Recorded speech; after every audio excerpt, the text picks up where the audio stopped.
کہ جو زکوٰۃ ادا نہیں کرتا اسلام میں اس کی کیا سزا ہے، اسلام کا اس کے بارے میں کیا حکم ہے، اسلام کی اس کے بارے میں کیا تعلیمات ہیں۔ میرے بھائیو، علماء کرام کا اس بات پہ اتفاق ہے، علماء کرام کا اس بات پہ اجماع ہے کہ جو زکوٰۃ کے وجوب کا منکر ہے، جو زکوٰۃ کی فرضیت کو نہیں مانتا، وہ کافر ہے، کیونکہ وہ کتاب و سنت کا منکر ہے۔ اس مسئلے پہ علماء کرام کا اتفاق ہے کہ جو زکوٰۃ کو واجب نہیں مانتا، جو کہتا ہے زکوٰۃ واجب ہی نہیں، زکوٰۃ فرض ہی نہیں، دینا نہ دینا بات کی بات ہے، میں اسے فرض ہی نہیں مانتا، تو ایسا آدمی تمام علماء کرام کے نزدیک کافر ہے، دائرہ اسلام سے خارج ہے۔ دوسرا آدمی وہ ہے جو کہتا ہے میں مانتا ہوں کہ زکوٰۃ واجب ہے لیکن ادا نہیں کرتا، میں مانتا ہوں زکوٰۃ ادا کرنا ضروری ہے لیکن دینے کی باری آتی ہے تو دینے سے صاف صاف انکار کر دیتا ہے۔ تو ایسے آدمی کا کیا حکم ہے؟ مجھے امید ہے کہ آپ پہلے دوسرے آدمی میں فرق رکھیں گے۔ پہلا آدمی کون سا ہے؟ جو زکوٰۃ کو واجب مانتا ہی نہیں، کہتا ہے زکوٰۃ ادا کرنا ضروری ہے ہی نہیں، اور دوسرا وہ ہے جو کہتا ہے ٹھیک ہے مانتا ہوں واجب ہے، فرض ہے، لیکن دینے کی باری آتی نہیں دیتا۔ ایسے آدمی کا کیا حکم ہے؟ امام احمد بن حنبل رحمہ اللہ ایسے آدمی کو بھی کافر سمجھتے ہیں، کہتے ہیں یہ بھی ایسے ہی کافر ہے جیسے نماز کا تارک کافر ہے۔ کہتے ہیں کہ ایک آدمی نماز کو واجب مانتا ہے لیکن نماز نہیں پڑھتا، امام احمد بن حنبل کہتے ہیں جیسے وہ کافر ہے ایسے ہی وہ آدمی بھی کافر ہے جو زکوٰۃ کو واجب مانتا ہے، فرض مانتا ہے لیکن نہیں دیتا۔ دلیل کیا جی؟ کہتے ہیں اللہ تعالیٰ نے 10ویں پارے میں فرمایا سورہ توبہ میں فَإِن تَابُوا وَأَقَامُوا الصَّلَاةَ وَآتَوُا الزَّكَاةَ فَإِخْوَانُكُمْ فِي الدِّينِ، کہ یہ کافر اور مشرک اگر کفر و شرک سے توبہ کر لیں، نماز قائم کریں، زکوٰۃ ادا کریں، کتنے کام کریں؟ 3، کفر و شرک سے توبہ کر لیں، دوسرے نمبر پہ نماز قائم کریں، تیسرے نمبر پہ زکوٰۃ ادا کریں، تب یہ دینی لحاظ سے تمہارے بھائی ہیں، تب یہ مسلمان ہوئے، ورنہ مسلمان نہیں ہیں۔ یہ دلیل ہے امام احمد بن حنبل کی جو کہتے ہیں کہ جو آدمی زکوٰۃ ادا نہیں کرتا وہ مسلمان نہیں ہے۔ جمہور اور اکثر علماء کرام کہتے ہیں جو زکوٰۃ ادا نہیں کرتا وہ آدمی بہت بڑا مجرم ہے، کبیرہ گناہ کا مرتکب ہے، گنہگار ہے، لیکن دائرہ اسلام سے خارج نہیں ہے مسلمان۔ کیا دلیل ہے جی آپ کی؟ کہتے ہیں ہماری دلیل وہ حدیث ہے جس میں نبی علیہ الصلوۃ والسلام نے بیان کیا ہے کہ جو زکوٰۃ ادا نہیں کرتا اسے روز قیامت یہ سزا ملے گی، یہ سزا ملے گی، یہ سزا ملے گی، اور آخر میں آپ فرماتے ہیں پھر وہ آدمی یا جنت میں جائے گا یا جہنم میں جائے گا، یا جنت میں جائے گا یا، اور اگر یہ کافر ہوتا تو کبھی بھی جنت میں نہ جاتا، اور نبی علیہ السلام فرما رہے ہیں یا جنت میں جائے گا یا جہنم میں جائے گا، سزا بھگتنے کے بعد۔ زکوٰۃ ادا نہ کرنے پہ جو سزا ملے گی وہ سزا بھگتنے کے بعد یا جنت میں جائے گا یا جہنم میں، اس کا مطلب یہ ہے کہ آدمی ہے مسلمان۔ اور یہی بات صحیح ہے کہ یہ آدمی مجرم ہے، گنہگار ہے، کبیرہ گناہ کر رہا ہے، لیکن دائرہ اسلام سے خارج نہیں ہوا۔ میرے بھائیو، اب یہ تو ہمیں معلوم ہو گیا کہ یہ آدمی ہے مسلمان، لیکن کیا اس کی کوئی سزا ہے؟ اسلام کا اس کے بارے میں کیا حکم ہے؟ تو میرے بھائیو، اس کے 2 حکم ہیں۔ ایک حکم کا تعلق دنیا سے ہے کہ دنیا میں اس سے کیا سلوک ہوگا، اور ایک اس کا حکم آخرت میں ہے کہ آخرت میں اس سے کیا سلوک ہوگا۔ یہ 2 الگ الگ چیزیں ہیں۔ دنیا میں اس آدمی کی سزا جو زکوٰۃ ادا نہیں کرتا، فرماتے ہیں نبی علیہ الصلوۃ والسلام کہ جو قوم زکوٰۃ ادا نہ کرے اللہ تبارک و تعالی اس قوم کو قحط سالی میں مبتلا کر دیتے ہیں اور بارشیں ان سے روک لیتے ہیں۔ اس حدیث کو امام طبرانی نے اوسط میں، امام حاکم نے المستدرک میں روایت کیا، حدیث صحیح ہے۔ کہ جو بھی قوم زکوٰۃ ادا نہیں کرتی اللہ تبارک و تعالیٰ اس قوم کو قحط کا شکار کر دیتے ہیں، بھوکوں سے مرنے لگتے ہیں، فصلوں میں برکت نہیں ہوتی، اناج زمین صحیح طرح نہیں اگاتی، آٹا لینے کے لیے لینے لگ جاتی ہیں، ایک دکان پہ جاؤ نہیں ملتا، دوسری دکان پہ جاؤ بڑی مشکل سے ملے گا، تیسری دکان پہ پھر میسر نہیں ہے، ایک مہینے ملے گا دوسرے مہینے نہیں ملے گا، ایک دن بازار میں دستیاب ہوگا دوسرے دن دستیاب نہیں ہوگا۔ اللہ تبارک و تعالیٰ ایسی قوم کو قحط میں مبتلا کر دیتے ہیں۔ اور اب حکومت اس آدمی سے کیا سلوک کرے گی؟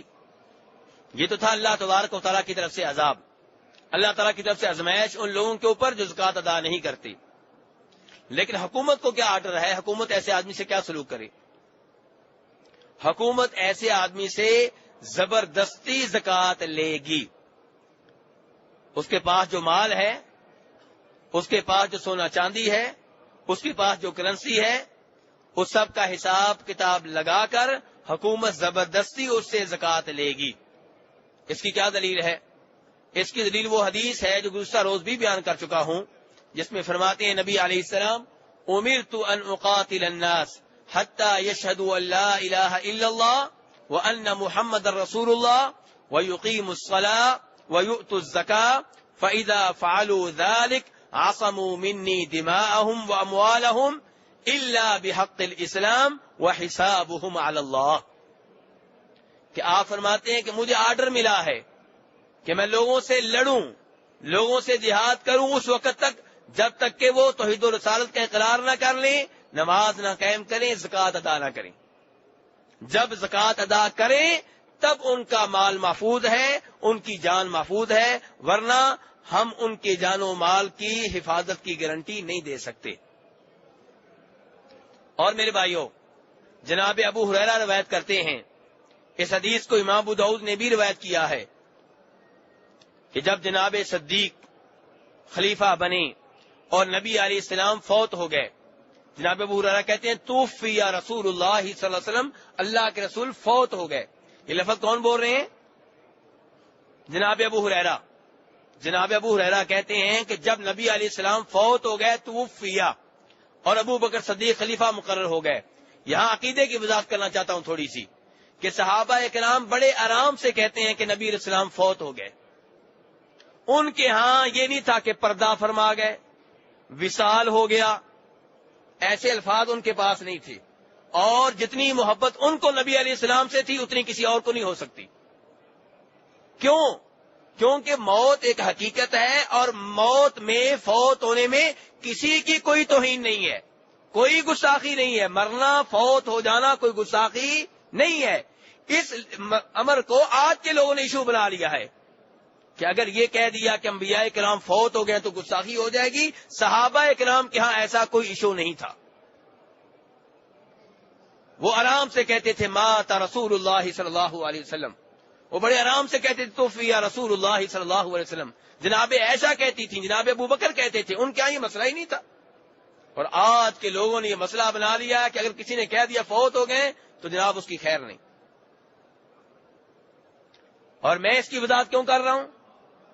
کیونکہ اگر یہ عقیدہ لوگوں میں جڑ پکڑ گیا تو اس کا مطلب یہ ہوگا کہ نعوذ باللہ وہ صحابہ کرام جو یہ لفظ استعمال کرتے رہے ان کے الفاظ شاید مناسب نہیں تھے، جبکہ حقیقت یہ ہے کہ ان کے الفاظ بالکل ٹھیک تھے۔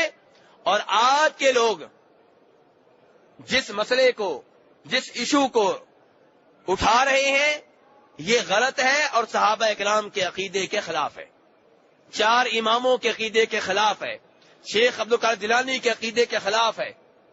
حقائق کو تبدیل کیا جا رہا ہے اور نئے عقائد کو پرانے عقائد کی جگہ پہ ٹھونسنے کی ناکام کوشش کی جا رہی ہے۔ تو کہنے کا مطلب یہ ہے کہ جناب ابو ہریرہ بڑی آسانی سے کہہ رہے ہیں کہ توفی رسول اللہ صلی اللہ علیہ وسلم واستخلف ابو بکر بعدہ، کہ جناب رسول اکرم صلی اللہ علیہ وسلم جب فوت ہو گئے ابو بکر صدیق کو خلیفہ مقرر کر دیا گیا۔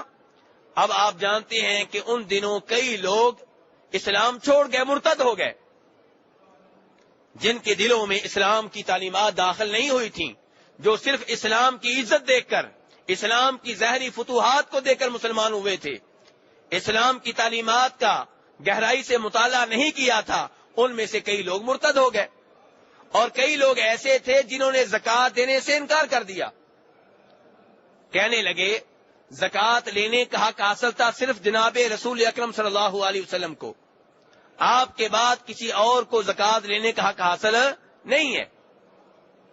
تب جناب صدیق نے اعلان کیا تھا، کہا تھا واللہ لأقاتلن من فرق بین الصلاة والزکاة، کہ اللہ کی قسم میں اس سے لڑوں گا، میں اس سے جہاد کروں گا جو نماز اور زکوٰۃ کے درمیان فرق کرے گا.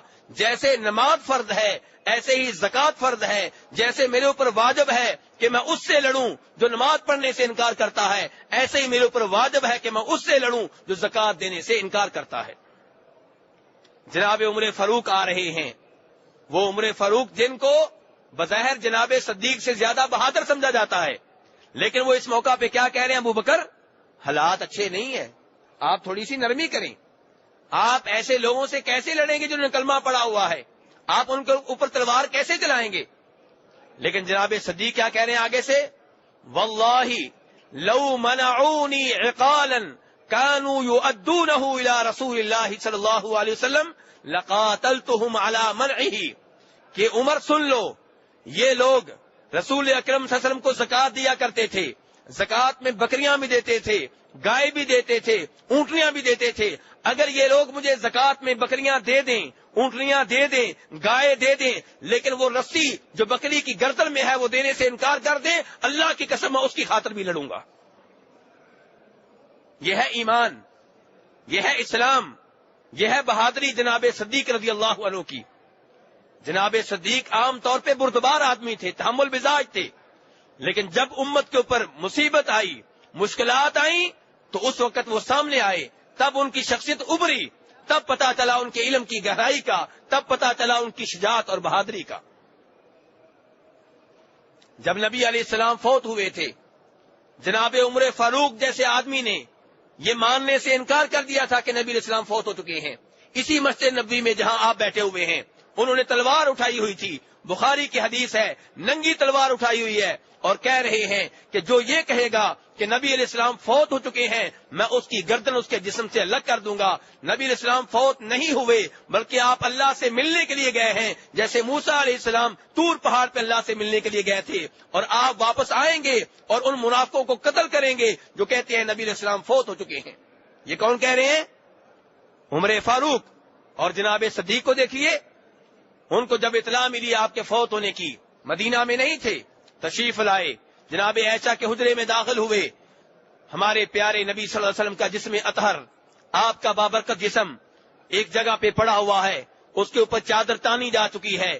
جناب صدیق آئے، ادب و احترام سے آپ کی پیشانی سے چادر اتاری اور آپ کی پیشانی پہ بڑے پیار و محبت سے بوسہ دیا، اور پھر کہا بِأَبِي أَنْتَ وَأُمِّي طِبْتَ حَيًّا وَمَيِّتًا، میرے ماں باپ آپ پہ قربان ہوں. اللہ کی قسم جب آپ زندہ تھے آپ سے بہتر کوئی نہیں تھا، اور جب آپ فوت ہو چکے ہیں آپ سے بہتر کوئی نہیں ہے. واللہ لا یجمع اللہ علیک بین موتتین، میں اللہ کی قسم اٹھا کے کہتا ہوں جو موت آنا تھی آ چکی، اللہ آپ کو دو موتیں نہیں دیں گے، جو ایک آنا تھی وہ آ گئی.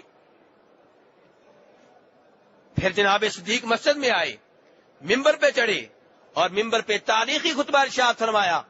اللہ کا فضل و کرم نہ ہوتا اور اس کے بعد جناب صدیق سبب نہ بنتے تو جناب عمر فاروق نے تو صحابہ کرام سے کہہ دیا تھا کوئی یہ نہ کہے کہ آپ فوت ہو چکے ہیں.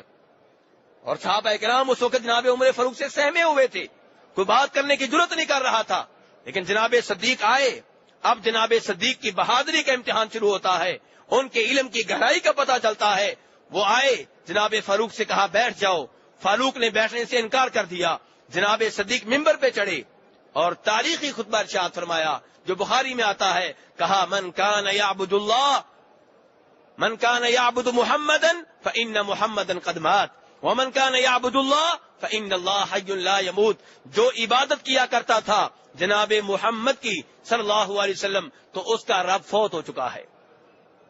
جو عبادت کرتا تھا جناب محمد کی تو اس کا رب، اس کا معبود فوت ہو چکا. اور جو عبادت کرتا ہے اللہ کی تو اللہ زندہ ہے، اللہ کے اوپر کبھی موت نہیں آئے گی۔ اس کے بعد جناب صدیق نے وہ 2 آیتیں پڑھی جن میں آپ کے فوت ہونے کا ذکر ہے، انک میت و انہم میتون افإن مات او قتل۔ جب یہ 2 آیتیں پڑھی جناب فاروق نے یہ آیتیں سنی، آپ کے فوت ہونے کا یقین ہو گیا۔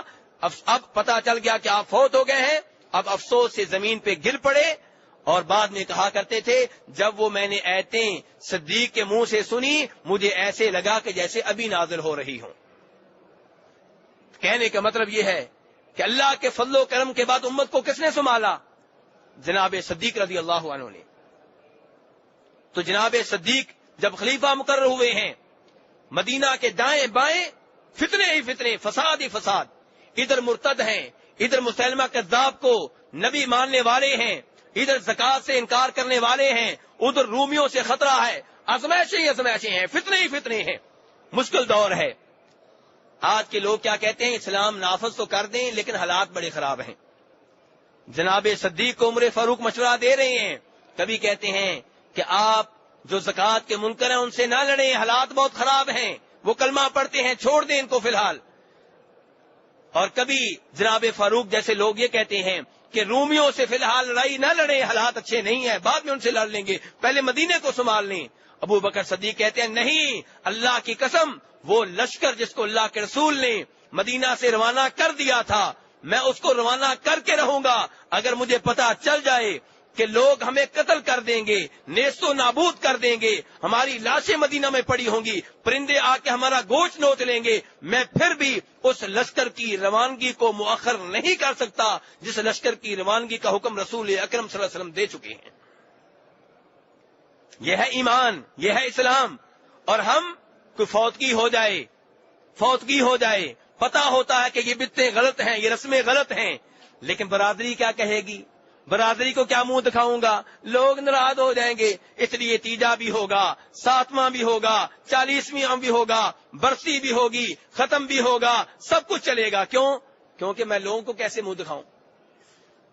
اور جناب صدیق رومیوں سے بھی مقابلہ کر رہے ہیں، مسلمہ کذاب جھوٹے نبی کے حواریوں سے بھی مقابلہ کر رہے ہیں، اور جو زکات کے منکر ہیں ان سے بھی مقابلہ کر رہے ہیں، ہر جگہ کا، ہر دشمن کا، ہر باغی کا مقابلہ کر رہے ہیں، اور کہیں بھی بزدلی نہیں دکھائی۔ تو کہنے کا مطلب یہ ہے، میرا موضوع کیا ہے؟ زکات۔ کہ زکات اگر کوئی ادا نہ کرے حکومت زبردستی لے گی۔ اسی لیے جناب فاروق کہہ رہے ہیں کہ زکات کی شکل میں جو رسی بنتی ہے اگر یہ لوگ وہ بھی دینے سے انکار کریں گے تو میں ان سے لڑوں گا۔ اور اس حدیث کے آخر میں عمر فاروق کہتے ہیں کہ جب صدیق نے یہ الفاظ اس جرأت سے کہے میں جان گیا کہ حق وہی ہے جو صدیق کہہ رہے ہیں، اور اللہ نے ان کا سینہ حق کے لیے کھول دیا ہے۔ اور میرے بھائیوں، حکومت کو یہ بھی حق حاصل ہے کہ جو زکات ادا نہ کرے اس سے زبردستی زکات بھی لی جائے، اور جرمانے کے طور پہ اس کی آدھی جائیداد بحق سرکار ضبط کر لی جائے۔ حکومت کو حق حاصل ہے۔ ابو داؤد کی روایت ہے، نبی علیہ السلام نے فرمایا جو زکات ادا نہیں کرے گا ہم زکات بھی لیں گے اور اس کا آدھا مال بھی لے لیا جائے گا۔ یہ تو تھا میرے بھائیو دنیا میں۔ اب آخرت میں اس آدمی کی کیا سزا ہے جو زکات ادا نہیں کرتا؟ میرے بھائیو، ہو سکتا ہے آپ میں سے کئی بھائی ایسے ہوں جو میری یہ گفتگو یہ سوچ کے سن رہے ہوں کہ کسی اور کے لیے ہے، میرے اوپر تو زکات ہے ہی نہیں۔ کتنے ہی لوگ ہیں جو یہ سمجھتے رہتے ہیں کہ میرے اوپر زکات نہیں ہے۔ نہیں، جب آپ غور سے دیکھیں گے تو زکات آپ کے اوپر بھی ہوگی۔ اور میرے وہ دوست جو زکات کو جرمانہ سمجھتے ہیں ان سے بھی میری گزارش یہ ہے کہ اپنے نظریے کو تبدیل کریں۔ زکات جرمانہ نہیں، اعزاز ہے، زکات سعادت ہے، اور زکات ادا کرتے ہوئے اللہ کا شکر ادا کریں کہ اللہ نے آپ کو ان میں سے نہیں بنایا جو رمضان کے مہینے میں لوگوں کے پیچھے پیچھے پھر رہے ہیں مانگنے کے لیے۔ اللہ نے آپ کو مال دیا ہے، دینے والوں میں سے بنایا ہے۔ اگر اللہ کی اس نعمت کا شکر نہیں کریں گے تو اللہ حالات کو تبدیل کرنے پہ قادر ہیں۔ اگر آج آپ سمجھتے ہیں کہ 1 لاکھ میں سے اگر 2500 دوں گا تو میرا مال کم ہو جائے گا، تو اللہ تعالیٰ وہ لاکھ لینے پہ بھی قادر ہیں۔ آپ 250 روپے نہیں نکال رہے، اللہ لاکھ لینے پہ بھی قادر ہے. اس لیے اللہ کا شکر ادا کریں کہ اللہ نے آپ کو ان میں سے بنایا جن کے مال میں زکوٰۃ واجب ہو رہی ہے. کہیں الحمدللہ، یا اللہ تیرا شکر ہے. بہرحال میرے بھائی، جو زکوٰۃ ادا نہ کرے روز قیامت، اس سے کیا سلوک ہوگا، شریعت میں اس کے لیے کیا وعید آئی ہے، میں اس بارے میں آپ کے سامنے 2 حدیثیں رکھوں گا. پہلی حدیث وہ ہے جسے امام بخاری نے روایت کیا ہے، اور جو صحابی اسے نقل کر رہے ہیں ان کا نام ہے جناب ابو ہریرہ رضی اللہ تعالیٰ عنہ. کہتے ہیں کہ فرمایا نبی علیہ السلام نے، من آتاہ اللہ مالا فلم یؤد زکاتہ مثل لہ شجاعا اقرع لہ زبیبتان، کہ روز قیامت انسان کا وہ مال جس کی زکوٰۃ ادا نہیں کرتا تھا وہ گنجے سانپ کی شکل میں سامنے آئے گا، اور اس کی آنکھوں کے اوپر 2 نقطے ہوں گے. یہ سانپ کون سا سانپ ہوتا ہے؟ جو بہت زہریلا ہوتا ہے. تو فرمایا اس کا مال گنجے سانپ کی شکل اختیار کر جائے گا جس کی آنکھوں کے اوپر 2 نقطے ہوں گے، اور اس سانپ کو اس کے گلے کا توق بنا دیا جائے گا، ہار بنا دیا جائے گا. اس کے گلے میں وہ لڑکا ہوا ہے اور اس کے جبڑوں پہ، اس کی باچوں پہ اسے ڈس رہا ہے، اور اسے کہے گا انا کنزو کا انا مالو کا. وہ کہے گا بھی تو کون ہے، میرے پیچھے کیوں پڑ گیا ہے؟ وہ کہے گا میں تمہارا مال ہوں، میں تمہارا وہ خزانہ ہوں جس میں سے تم اللہ کی راہ میں خرچ نہیں کرتے تھے، جس میں سے تم زکوٰۃ نہیں دیتے تھے، جس کے اوپر تم سانپ بن کر بیٹھے رہے، میں وہی تمہارا خزانہ ہوں، سانپ بن کے تمہارے سامنے آیا ہوں. اور اس کے بعد نبی علیہ السلام نے اپنی اس حدیث کی تائید میں یہ آیت پڑھی، وَلَا يَحْسَبَنَّ الَّذِينَ يَبْخَلُونَ بِمَا آتَاهُمُ اللَّهُ مِنْ فَضْلِهِ هُوَ خَيْرًا لَهُمْ بَلْ هُوَ شَرٌّ لَهُمْ سَيُطَوَّقُونَ مَا بَخِلُوا بِهِ يَوْمَ الْقِيَامَةِ، کہ وہ لوگ جن کو اللہ نے اپنے فضل سے مال دیا ہے، مال جو مجھے اور آپ کو ملا ہے کس سے ملا ہے؟ اللہ کے فضل سے. یہ نہیں سمجھنا چاہیے میرا ہنر ہے، میری ذہانت ہے. ذہین تم سے زیادہ پڑے ہوئے ہیں، ان کے پاس مال نہیں ہے، وہ نوکریاں کر رہے ہیں، لوگوں کے گھروں میں نوکر بنے ہوئے، فیکٹریوں میں نوکر بنے ہوئے ہیں، تم سے زیادہ ذہین ہیں. کتنے ایسے لوگ ہیں جن کے پاس ہنر تم سے زیادہ ہے، کتنے ایسے لوگ ہیں جو قد و قامت میں تم سے آگے ہیں، کتنے ایسے لوگ ہیں جو بات چیت میں تم سے آگے ہیں، لیکن مال و دولت کے لحاظ سے پیچھے ہیں. تو آپ کو مال کس نے دیا ہے؟ اللہ نے دیا ہے. اللہ کہتے ہیں جن کو میں نے مال دیا اور وہ اس میں کنجوسی کر رہے ہیں، اس میں سے خرچ نہیں کرتے، وہ یہ نہ سمجھیں کہ یہ کنجوسی ان کے لیے بہتر ہے، بل ہوا شر لہم، بلکہ یہ کنجوسی ان کے لیے وبال جان بن جائے گی. یہ مال توق کی شکل میں ان کے گلے کا ہار بنا دیا جائے گا. اور میرے بھائیوں، یہاں سے ایک اور مسئلہ بھی جانیں کہ نبی علیہ السلام اپنی تقریر میں، اپنی تبلیغ میں، اپنی بات کی تائید میں کیا پڑھ رہے ہیں؟ جی قرآن. کیا کون سی آیت پڑھی آپ نے؟ قرآن کی آیت پڑھی ہے.